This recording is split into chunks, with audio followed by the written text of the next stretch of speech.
Desejo. Até onde ele pode te levar? De Mônica de Castro, pelos espíritos Daniela e Leonel, editora Vida e Consciência, capítulo 3.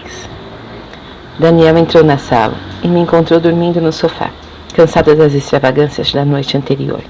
Desde que papai morrera, havia quase 6 meses, praticamente não saíamos mais de casa e passávamos as noites nos braços um do outro, quase sem dormir. Era maravilhoso poder ter Daniel só para mim, poder abraçá-lo, beijá-lo e amá-lo sem me preocupar com a vigilância de meu pai. Das 3 empregadas que possuíamos, somente Joaquina permaneceu conosco, porque era mais antiga e ajudara muito a minha mãe, inclusive a nos criar. As outras 2, nós as despedimos. Não queríamos testemunhas de nosso romance ilícito. Mas nós precisávamos de alguém que cuidasse da casa e de nós, e Joaquina ficou. Nós lhe pagávamos muito bem, e ela não se importava com o que fazíamos. Mesmo assim, nunca deixamos que percebesse que entre nós havia algo de proibido. E acho que ela nem desconfiava. Talvez pensasse que nós nos drogávamos, ou coisa parecida. Mas não creio que soubesse o que realmente fazíamos. Sei que ela nos achava estranhos, pois vivia dizendo que éramos jovens demais para nos enfurnarmos dentro de casa e que deveríamos sair e aproveitar a vida. Tínhamos dinheiro e não nos faltariam opções de distração. Quando Daniel entrou, naquele dia, eu estava semi-adormecida e mal percebi o seu vulto se acercando de mim. Já era quase meio-dia e pensei que ele tivesse ido me buscar para o almoço. Quando o vi debruçado sobre mim, agarrei-o pelo pescoço e puxei-o, beijando-o com vontade. Ele correspondeu ao beijo e me afastou logo em seguida, sentando-se no sofá e colocando minha cabeça em seu colo. Alisando os meus cabelos, começou a dizer: Daniela, tenho algo muito importante para falar com você. O que é? Bom, ano passado nós terminamos o curso secundário. E daí? E daí que eu estive pensando, gostaria de ir para o Rio de Janeiro estudar e ir para a faculdade. Eu me levantei de chofre, estava indignada e considerava aquilo uma traição ao nosso amor. Ficou louco? Indaguei perplexa. Como pode querer ir embora daqui? E o nosso amor? Ele abaixou os olhos e suspirou. Não tinha coragem de me encarar. Sinto muito, prosseguiu, mas já me decidi. Mas Daniel, você não pode, e eu? Ele me encarou e não disse nada. Fiquei algum tempo em silêncio, pensando, até que desabafei. Não entendo, Daniel, pensei que me amasse. Mas eu a amo, respondeu ele sem muita convicção. Daniel, você está mentindo. Comecei a chorar. Sinto, pelo seu tom de voz, que já não me ama mais. O que foi que aconteceu? Daniela, não chore, não houve nada. Apenas penso se já não é hora de terminarmos este romance tresloucado. Tresloucado? É assim que chama o nosso amor? Não é isso, é que eu já não quero mais viver assim. Joaquina tem razão, somos jovens, temos nosso dinheiro, podíamos estar aproveitando um pouco mais a vida. Está bem, se é isso que quer, poderemos fazer uma viagem. Só nós 2, Europa, Estados Unidos, onde você quiser. Será até bom, ninguém saberá que somos irmãos. E poderemos andar livremente pelas ruas. Abraçados, de mãos dadas, podemos até nos beijar em público. É isso, você tem razão, estamos há muito tempo presos aqui. Daniela, por favor, pare, não é isso. Não é, mas você acabou de dizer que deveríamos aproveitar a vida. Mas não desta maneira. Como então? O que eu quero dizer, Daniela, é que não quero mais viver na obscuridade. Quero pegar o dinheiro que papai nos deixou e aproveitar em outras coisas, não necessariamente em passeios ou distrações. Ora, e o que é que você deseja exatamente? Desejo estudar, quero me formar, ter uma profissão. Mas para quê? Então não temos tudo o que queremos? Nossa fábrica não nos dá bons lucros e o Dr. Osório todo mês não nos presta as contas? Está lhe faltando alguma coisa? Não é isso, Daniela, você ainda não entendeu. Não, confesso que não. Temos tudo, podemos sair, viajar, o que você quiser. Mas o que eu quero é estudar, e não adianta tentar me fazer mudar de ideia, porque já está tudo resolvido. Daqui a 1 semana parto para o Rio de Janeiro. Vou me inscrever no vestibular. Fiquei boquiaberta, estava abismada. Meu irmão não podia estar fazendo aquilo comigo. Ele tratara de tudo pelas minhas costas, sem nem mesmo me consultar ou participar. Fora uma traição, mas eu amava loucamente. Mais até do que a mim mesma, e não poderia suportar viver sem ele. Tentando controlar a raiva, o medo e a frustração, falei com frieza. Pois muito bem, se é assim, espero que saiba o que está fazendo. Mas depois não vá se arrepender e voltar correndo para mim. Vire-se sozinho. Para com isso, Daniela, não seja tão dramática, eu não vou sumir, vou apenas estudar. Quero me formar, ser arquiteto. Você sabe que gosto de projetar casa, sempre gostei. Pois então vá, o que está esperando? Não quero deixá-la assim. E como quer que eu fique? Contente? E por que não? Afinal, estou tentando fazer algo que me agrade, e a minha alegria deveria ser motivo de contentamento para você. Vamos, Daniela, não seja egoísta. Egoísta, eu? Era só o que me faltava, pois fique sabendo, senhor Daniel, que não ligo nem um pouco se você vai partir. Pode ir. Vamos, o que está esperando? Só vou lhe avisar uma coisa, se pensa em me trocar por outra, pode esquecer, mato você antes, eu juro. Daniela, por favor, saia daqui, não quero mais falar com você. Daniela, não seja criança, saia daqui, suma, desapareça. Daniel, magoado, virou-me as costas e saiu, ganhando a rua.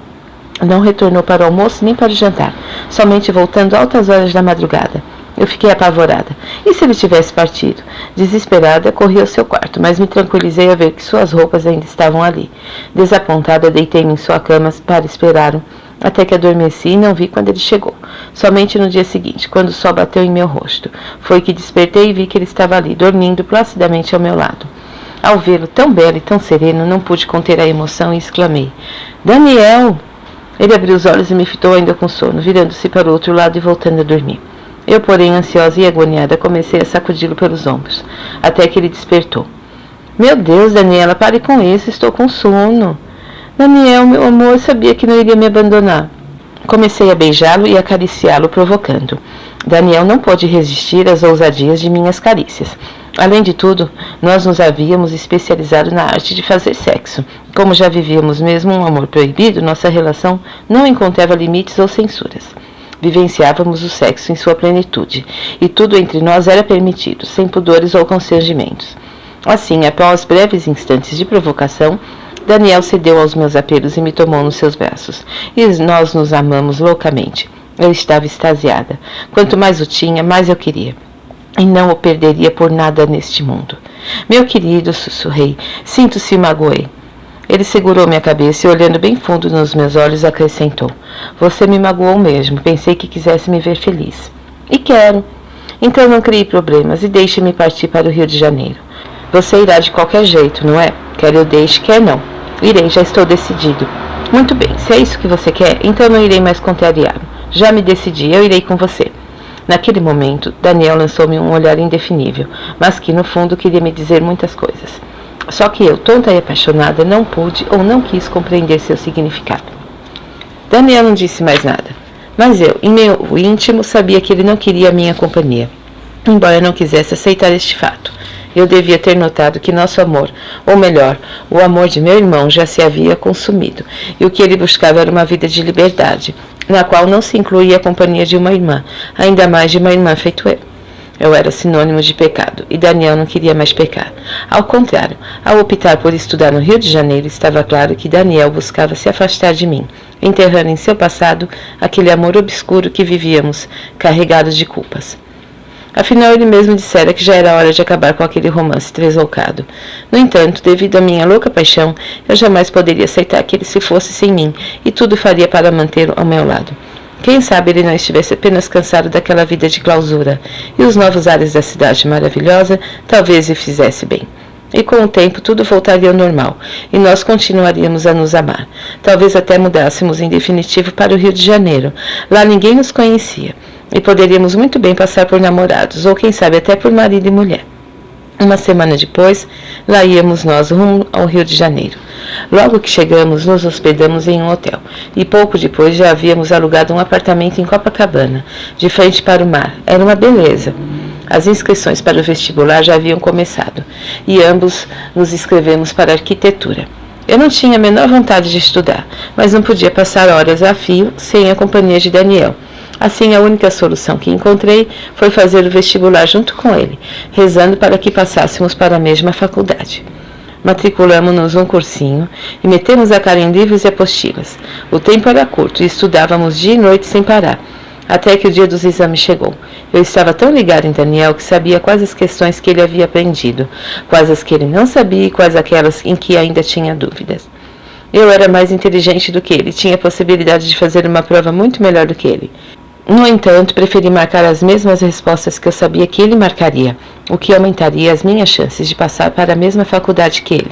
E assim aconteceu. Passamos, ambos para a mesma faculdade particular, e quando o ano letivo se iniciou, lá estávamos nós, estudando na mesma sala. Eu estava feliz da vida, e Daniel parecia estar também. Apesar de tudo, ele estava satisfeito com a minha presença. Eu cuidava de tudo, e ele não precisava se preocupar com nada. Fizemos algumas amizades, mas ao contrário do que eu imaginara, não conseguiríamos ocultar nosso parentesco. E todos sabiam que éramos irmãos. Dentre os amigos que fizemos, 2 em especial se destacaram. Ana Célio, que muito se afeiçoara a nós, e Marcelo, que parecia interessado em mim e vivia jogando piadinhas. Mas eu não estava interessada nele, nem em ninguém. Ainda assim, éramos bons amigos e muitas vezes saíamos juntos, para ir a algum barzinho ou boate. Para Daniel, tudo estava perfeito. Ele rápido se habituara à vida tumultuada do Rio de Janeiro e tomara gosto pelas saídas noturnas. Eu mesmo reservada preferia gastar o meu tempo livre sozinha com ele, mas procurava não contrariá-lo. E sempre o acompanhava. Somente à noite ou nos fins de semana, quando estávamos sós ou viajávamos, é que nos entregávamos ao nosso prazer pessoal e continuávamos a nos amar com a mesma paixão, com o mesmo ardor, com a mesma volúpia de sempre. No fundo, Daniel sabia que eu era excelente amante e não havia, naquela época, tantas moças disponíveis para o sexo antes do casamento.